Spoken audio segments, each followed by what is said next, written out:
Is Dark Souls 2 worth checking out in 2020? And why did so many people disparage it when it came out? Hello everybody, Johnny here, and today we're gonna talk about Dark Souls 2 and whether or not you should spend your time checking it out.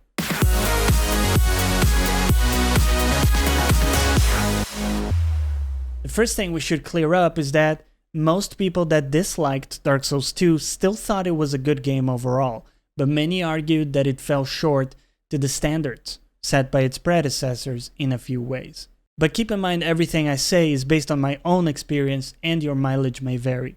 Also, I'll only show some of the starting areas to avoid spoilers. Cool?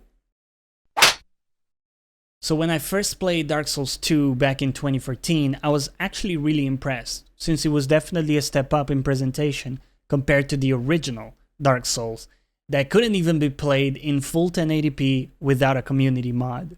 Sadly, I found that the game design here focused on difficulty for the sake of difficulty. It didn't really feel like a natural byproduct like the prior games did. For example, areas were packed with enemies, and if you wanted to kill all of them, which I always do in my first playthrough, it got extremely tiresome. It really seemed to encourage running past enemies without killing them, which is something I personally don't enjoy.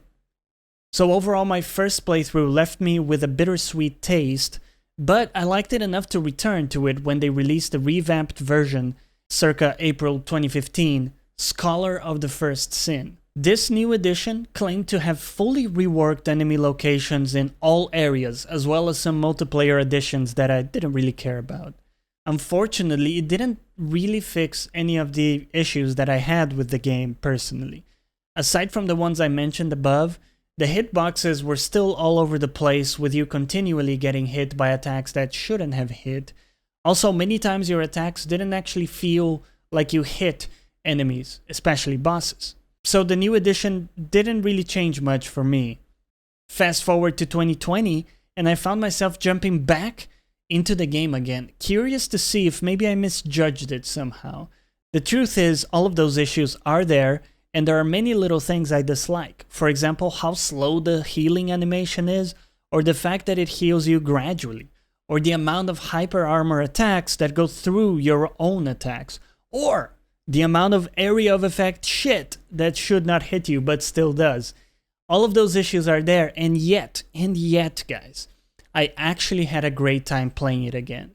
So it's undeniable that it's actually a good game despite all the issues.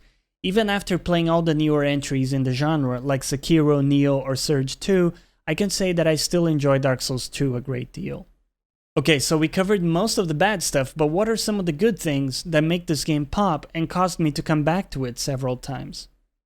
For starters, I really enjoy many of the locations. I'd be lying if I didn't feel awe the first time I approached Majula, and many other areas that I don't want to spoil here in this video. Combat is a little janky and suffered from many issues, as we've said, but it was still quite responsive and tight enough that it kept me coming back and taking ownership over my own mistakes. And then there's the DLC, guys. This game has some amazing DLC that absolutely elevates the game, and in fact I would argue that the DLC alone justifies a playthrough of the game even now. I still remember when I finally beat Fume Knight in that crazy ass area. But I'll stop there since I don't want to spoil any of that for you. By the way, if you've found yourself unable to click away from the video so far, consider checking out my Twitch, where I'm live Monday, Wednesday, and Saturdays. Link below. So in conclusion then, I still think there are many better offerings in the genre that I would rather play first. But if you've already played most of those and somehow missed out on Dark Souls 2, it is worth a playthrough if you've got the time. I have to say, for me, it's probably the weakest title from Software, and yes, I'm including Demon Souls, which I actually loved, but it is not a bad game, and it is worth your time if you're willing to forgive some of its sins and embrace it for the flawed jewel that it is. And as always, thanks for watching. We'll catch you next time.